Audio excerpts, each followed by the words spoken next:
이 시간 하나님 말씀 고린도후서 9장 말씀 보겠습니다. 신약 성경 296면입니다. 고린도후서 9장 10절에서 15절.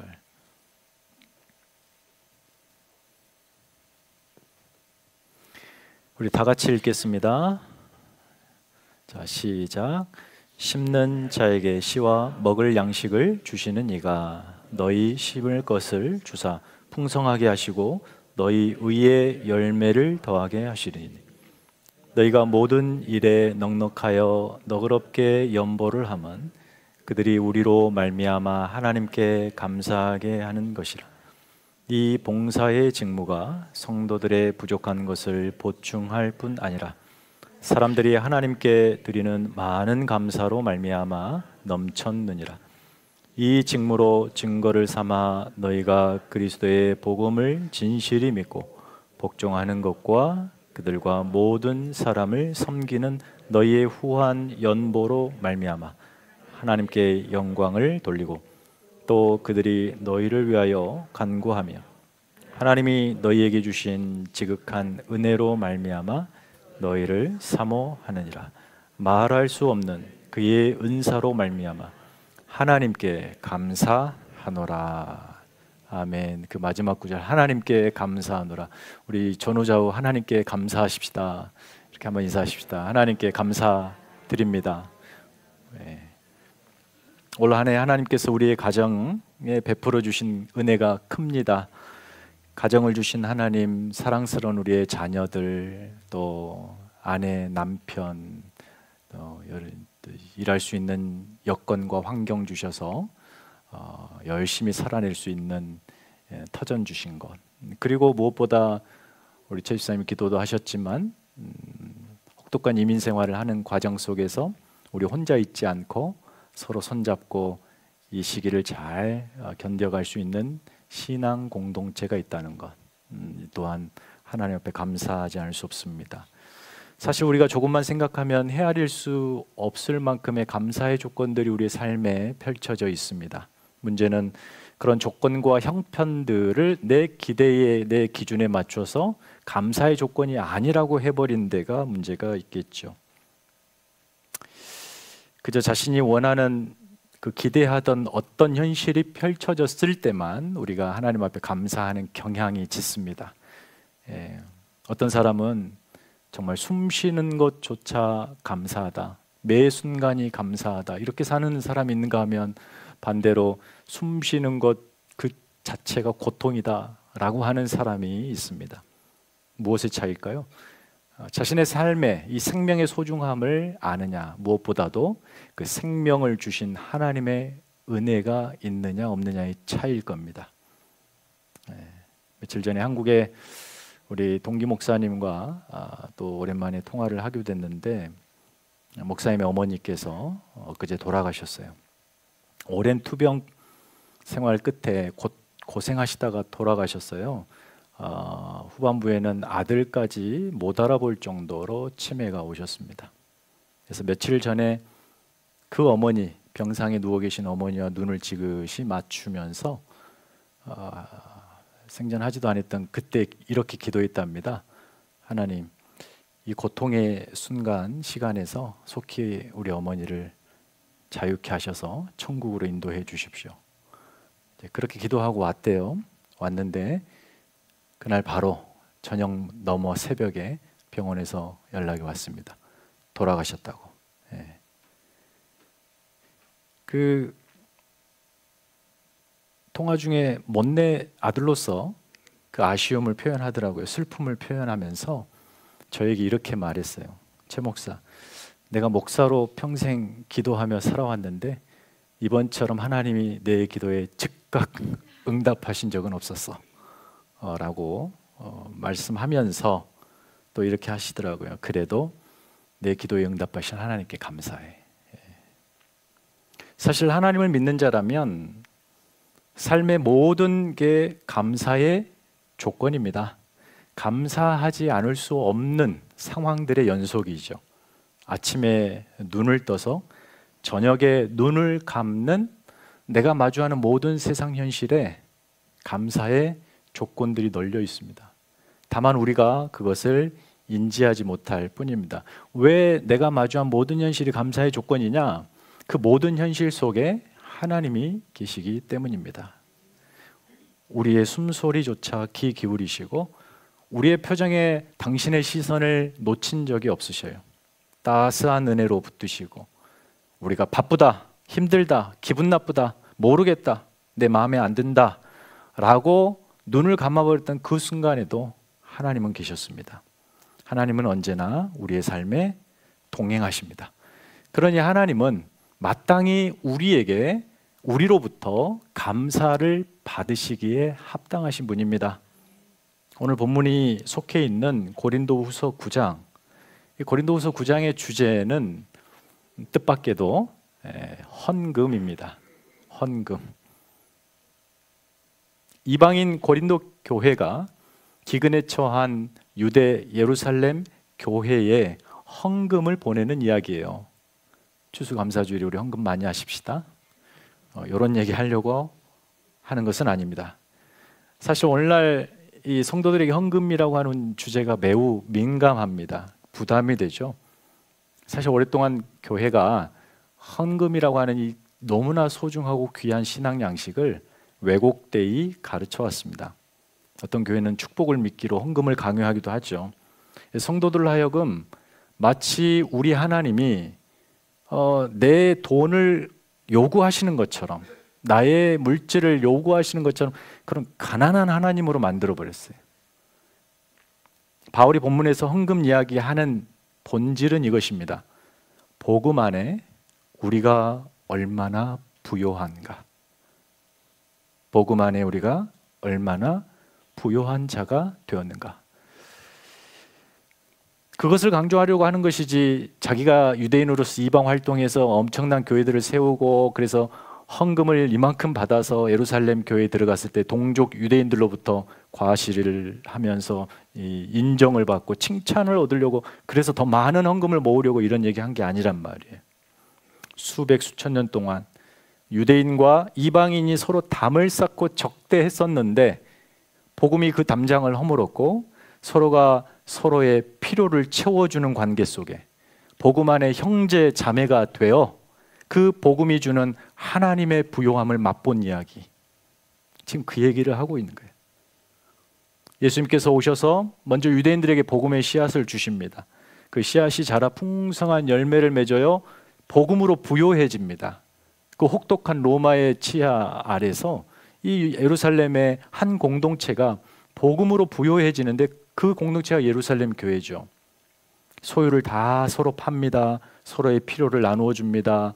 한 마음과 한 뜻으로 모였고 그렇게 서로 큰 은혜를 받았는데 성경이 뭐라 그러냐면 그 중에 가난한 사람이 없었다라고 말합니다. 뭐 그렇게 나누다 보니까 서로 부자가 됐다 이런 말일까요? 그렇지는 않습니다. 경제적으로 부요해졌다가 아니라 그들 안에 세상이 갖지 못한 어떤 것으로 충만해졌다. 하나님의 은혜죠. 무엇보다 그 공동체 안에 감사가 넘쳐났습니다. 감사가 넘치면 마음이 부요해집니다. 그 넉넉한 마음으로 이 평소 적대하고 차별했던 옆 동네 사마리아 사람들을 끌어안습니다. 그 넉넉한 마음으로 평소의 시 공간을 단 1분 1초 한 줌도 나누지 않았던, 부정하다고 여겼던 이방인들과 함께 식탁의 교제를 나누고 끌어안습니다. 그 넉넉함. 우리가 지금 수요 예배 때 사도행전을 보는데 그런 모습을 하나씩 확인해 가면서 감동하고 있어요.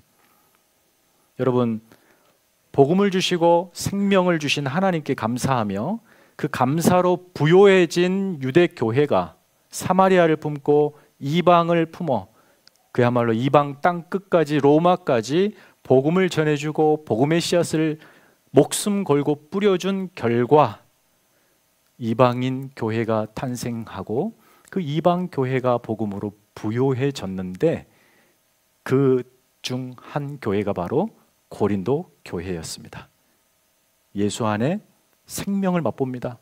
전에는 죽음이었고 어둠의 권세 아래에서 종노를 했던, 하나님과 무관했던 그들이 예수 안으로 들어와 놀라운 생명과 복을 맛봐요. 그들이 부요해집니다. 그런데 어느 날 어느 기간에 유대 지역에 심각한 기근이 옵니다. 정말 모든 것들이 메마라 먹을 게 없는 상황이 된 그때 예루살렘 교회가 가난에 고통받습니다. 바울은 이방 교회들에게 그 예루살렘 교회를 우리가 도와야 된다. 특히 이 고린도 교회 성도들에게 예루살렘 교회에 보낼 헌금을 모금합니다. 모금하도록 지시합니다. 이방 교회들이 물질적으로 가난해진 예루살렘 교회를 이제 이 헌금으로 부욕해 해줍니다. 가난과 기근이라고 하는 혹독한 시련이 되려 또다시 이방인과 유대인을 하나로 묶게 되는 계기, 모두가 다 예수 안에 부욕해 되는 것을 경험합니다. 유대 교회가 복음을 이방인들에게 나누어 줬고 이방인들이 가난해져 버린 예루살렘 교회에 물질을 나누어 주면서 서로 오가는 그 은혜 속에 뭐가 넘쳐요? 감사가 넘쳐납니다. 자, 이런 맥락 속에서 바울은 오늘 우리가 읽은 본문 처음 시작에 하나님을 이렇게 소개해요. 10절, 심는 자에게 씨와 먹을 양식을 주시는 이, 심는 자에게 씨와 먹을 양식, 열매들을 주시는 분. 심을 씨를 주실 뿐만이 아니라 그게 자라서 많은 열매를 맺게 해 주신다는 이 농부의 이미지로 하나님을 소개하고 있어요. 고린도 교회가 예루살렘 교회를 위해 드린 이 헌금은 단순한 돈이 아니에요. 그것은 감사였습니다. 감사. 하나님은 이 감사의 씨를, 그들이 심은 이 씨를 풍성하게 해주십니다. 고린도 교회 성도들 안에 그 감사의 마음이 막 부욕해 자라나게 해주셔요. 그리고 그것을 받은 예루살렘 교회 역시 그렇게 해주십니다. 이 씨라고 하는 것이 무엇일까요? 이 씨는 전적으로 하나님으로부터 왔고 하나님이 주신 거예요. 사람이 만들어낸 거 아니고 사람이 얻은 것도 아니고, 마치 구원처럼요. 구원이 여러분의 노력으로 만들어진 거 아니죠. 얻은 것 아니잖아요. 하나님은 은혜로 주시듯이 이 씨라고 하는 것, 어떤 씨를 여러분에게 은혜로 주십니다. 하나님이 내게 주신 어떤 것들, 사실 하나님이 내게 주신 모든 것들, 생명, 건강, 지혜, 능력, 자, 이런 것들은 여러분 스스로 만들어낸 것이 아니잖아요. 창조주 하나님께서 은혜로 여러분 각자에게 주신 것들이죠. 그럼 우리가 할 일이 뭐냐? 부지런히 그런 것들을 내 삶의 밭에 뭐 한다고요? 심는 겁니다. 심는 거예요. 이게 바로 감사입니다. 추수감사주의를 지키면서 기억해야 할 세 가지를 간략하게 말씀드립니다. 첫 번째는 신앙생활이 중요한 것은요. 한번 띄워주십시오. 같이 한번 읽어봅시다. 첫째, 시작. 감사를 심읍시다. 감자가 아닙니다. 또 졸다가 감자를 심다고 또 이러면 안 됩니다. 감사를 심읍시다. 감사를 심읍시다. 여러분, 심지도 않고 어떻게 열매를 맛보겠습니까? 그래서 신앙생활의 수준과 그 사람의 내용, 그 신앙의 내용을 결정하는 하나의 어떤 기준점, 그것이 있는데 바로 그 사람이 자신의 삶에 감사가 있는가, 그 사람이 감사를 심으며 사는가, 이것입니다. 하나님께서 우리에게 그러니까 감사의 씨를 주신 거예요. 한 움큼 주셨어요. 그리고 그 감사의 씨를 우리는 내 삶의 밭에 여기저기 뿌리고 심습니다. 그런데 놀라운 일이 있어요. 우리는 심기만 하면 되는데 우리가 그것을 자라게 하고 막 열매를 맺게 하고 그럴 필요가 없다는 거예요. 심기만 하면 하나님이 자라게 하신대요. 그런데 중요한 건 뭐겠어요? 심지 않는다면 마태복음 13장에 씨 뿌리는 비유에 보면 길가 돌짝 가시밭에 씨가 떨어집니다. 그 생명의 말씀의 씨인데 떨어져서 다 죽어버려요. 심겨지지 않습니다. 그러니까 아무리 우리가 하나님의 은혜로 감사의 씨앗을 많이 받았다 하더라도 그것을 심지 않으면 다 죽습니다.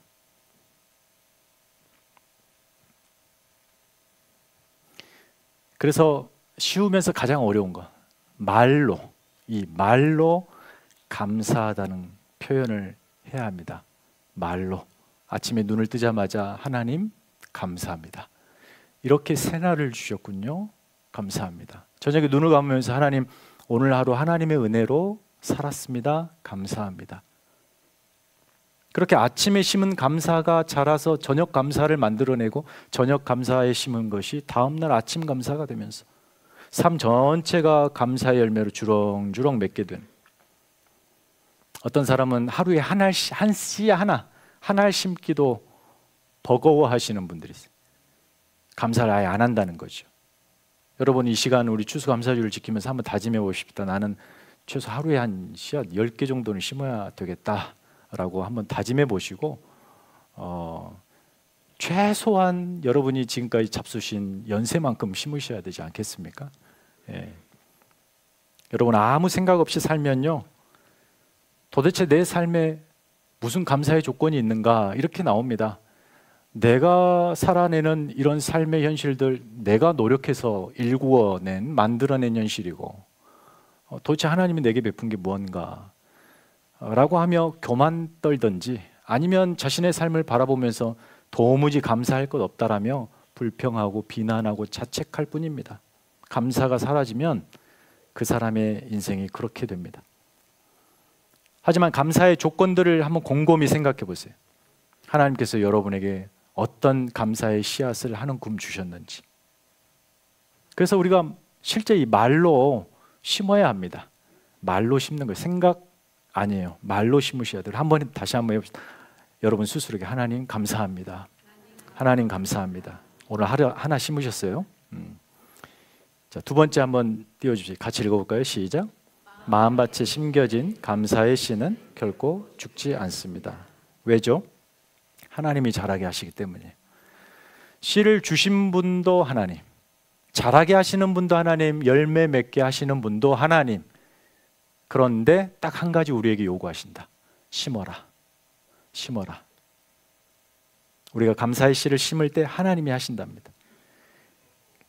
11절에 이 심겨진 감사가 어떻게 작동하는지 좀 가늠해 볼 표현이 나와요. 11절 보니까 너희가 모든 일에 넉넉하여 너그럽게. 헌금에 동참한 이 고린도 교회 성도들 보니까 이제 모든 일에 넉넉하게, 너그럽게. 이 사람들이 뭐 부자여서 그런 거 아닙니다. 감사하는 사람, 매사에 감사하는 그 사람의 삶의 특징이 있어요. 바로 그 사람의 마음이 넉넉합니다.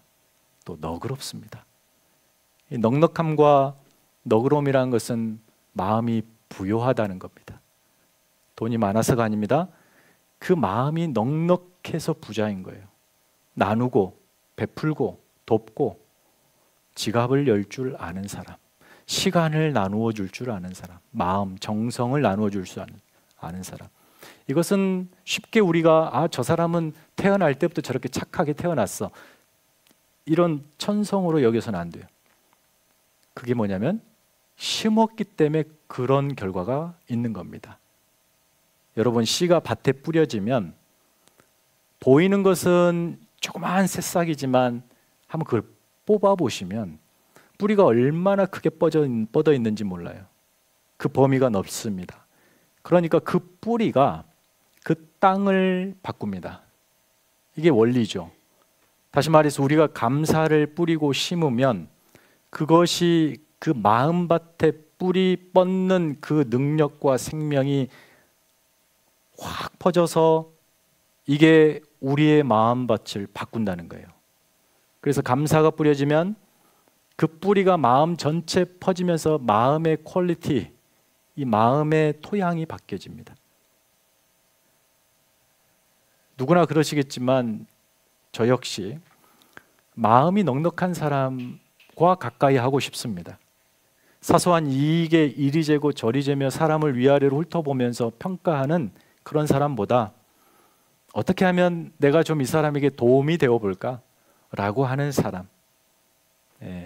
노예 활동을 하다 보면 목회자들, 우리 목사님들 많이 뵙니다. 교제를 하는데 대부분 다 좋으신 분들이에요. 근데 그 중에서도 좀 이런 분들하고는 좀 더 가까이 지내고 싶다, 친해지고 싶다, 뭐 이런 분들이 여럿 있습니다. 여러분, 말 한마디에 넉넉한 마음이 실리고 표정 하나에 너그러움이 담기는 그 사람 늘 가까이 하고 싶죠. 여러분이 그런 사람 되면 되지 않겠습니까? 그 사람이 바로 진정한 부자예요. 너그럽다라고 하는 이 한국말이 참 계속 이 설교 주면서 몇 번이고 되뇌이면서 너그럽다, 너그럽다. 좀 발음은 어렵지만 그래도 굉장히 이 한국말이 포근하고 따뜻하게 느껴졌습니다. 이 단어, 너그럽다라는 단어에 빛이 있는 것 같고 색깔이 있는 것 같고 또 온도가 있는 것 같은 그런 느낌을 받았어요. 그러니까 사실 한국말이 담긴 놀라운 능력인 것 같아요.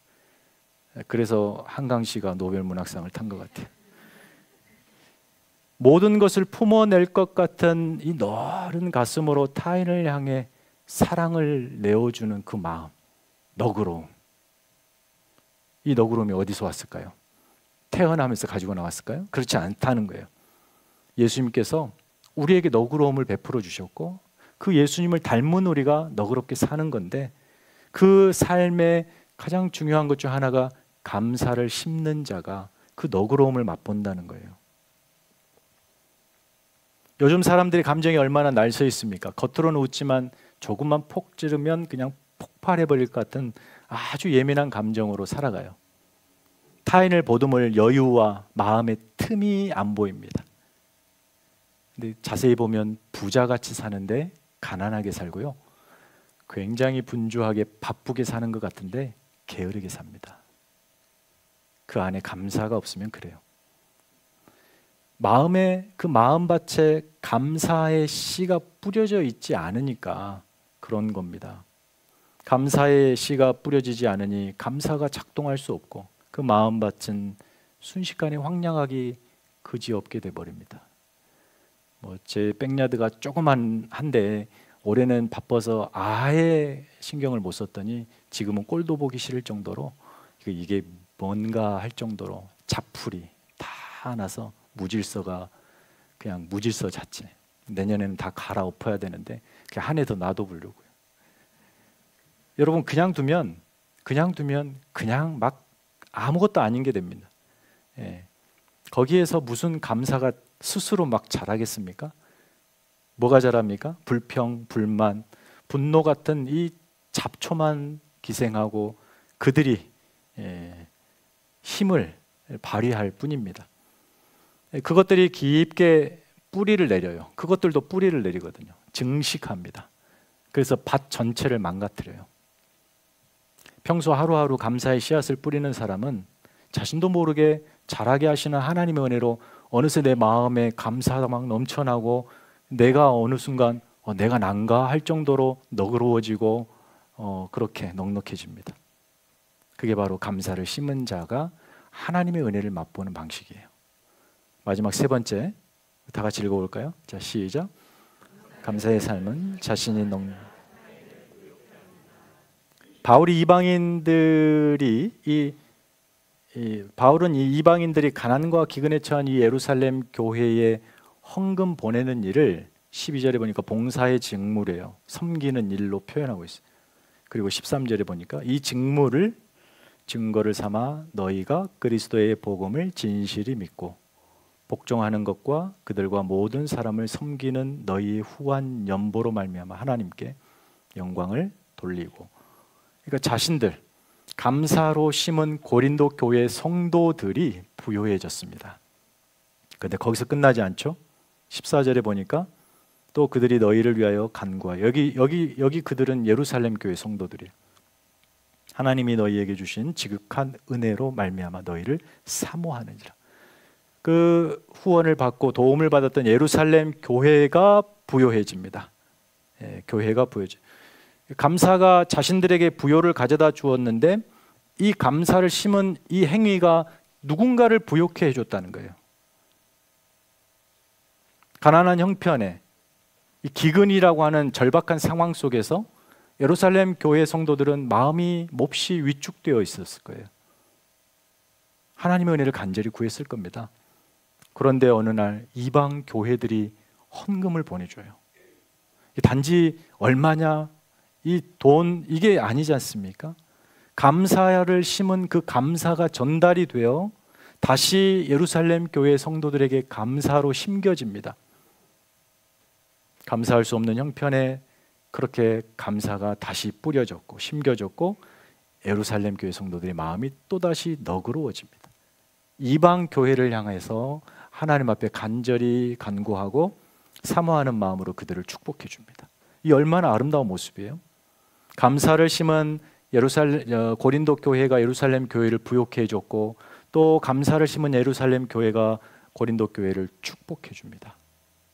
감사가 전염되듯이 그렇게 헌금을 통해서 이방 교회와 예루살렘 교회가 서로 하나가 됩니다.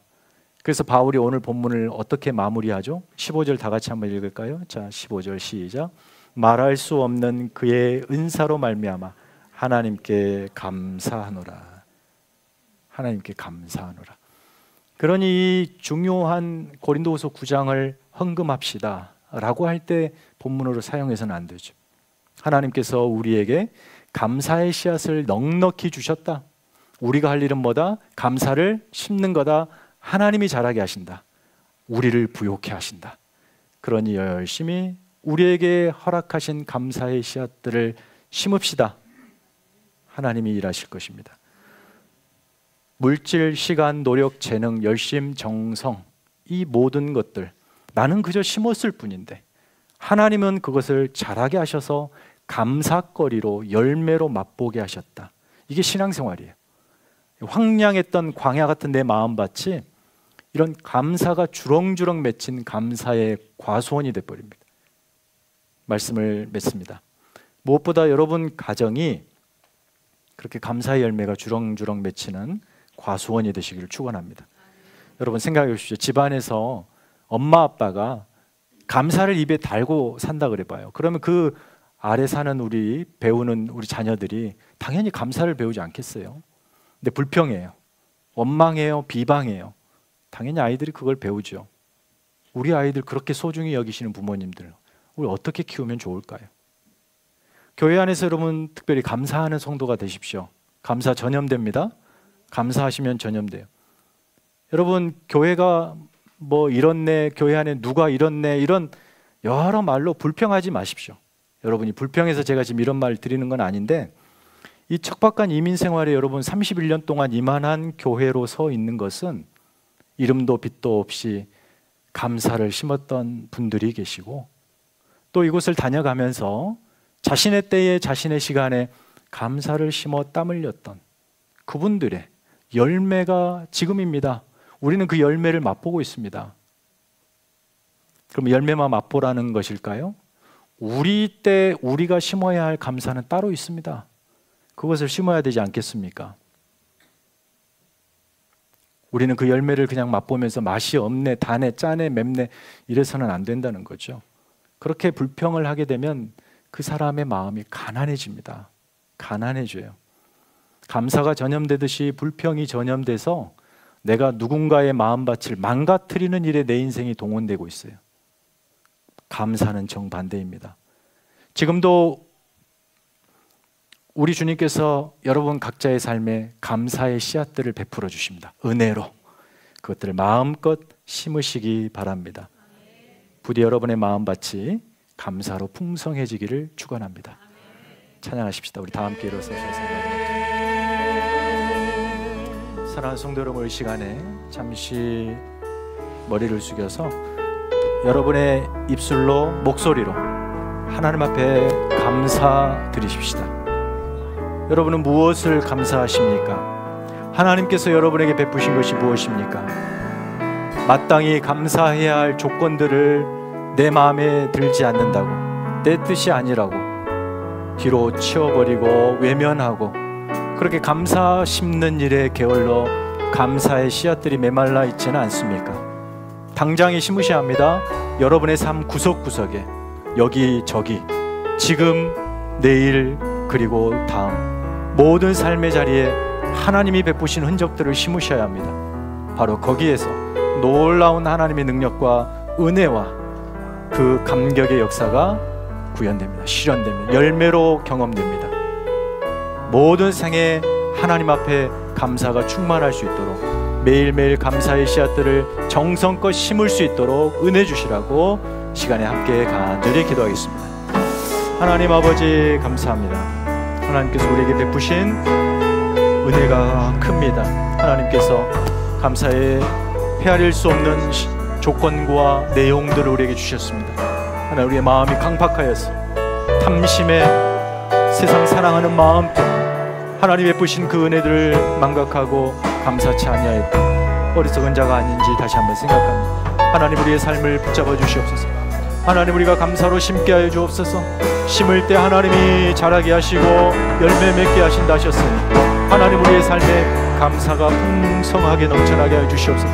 우리의 가정이 그렇게 하나님 사랑, 우리의 자녀들이 감사하는 부모들의 감사를 배우게 하여 주시옵소서. 저들의 생애가 하나님의 역사로 감사로 채워지게 하여 주시옵소서. 추수감사 주일을 이렇게 감격스럽게 지키며 드리며 하나님 고백합니다. 감사합니다. 지금 내가 이해하고 판단하고 생각할 땐 마음에 들지 않습니다. 이건 아닌 것 같습니다. 그래서 하나님께 불평하고 스스로의 삶을 저주하고 누군가의 책임을 떠넘기며 그렇게밖에 불평하는 오늘을 살아냈던 우리가 무엇이 문제입니까? 오늘 말씀을 통해 하나님 깨닫습니다. 우리 안에 감사가 없습니다. 하나님, 은혜 베풀어 주시옵소서. 매 순간 하나님이 베풀어 주신 모든 삶의 자리에 정성껏 땀 흘려 감사의 씨앗을 심게 하여 주시옵소서. 하나님께서 우리의 삶에 풍성한 열매로 지금보다 우리가 상상할 수 없을 만큼의 귀한 열매들로 채워주실 것을 믿습니다. 이제는 우리 구주 예수 그리스도의 은혜와 하나님 아버지의 크고 놀라우신 사랑과 성령님의 교통하심, 오늘 하루 내게 주어진 감사의 씨앗을 정성껏 믿음으로 심기로 다짐하는 사랑하는 성도들의 머리 위에 이제부터 영원까지 함께 있을지어다. 아멘.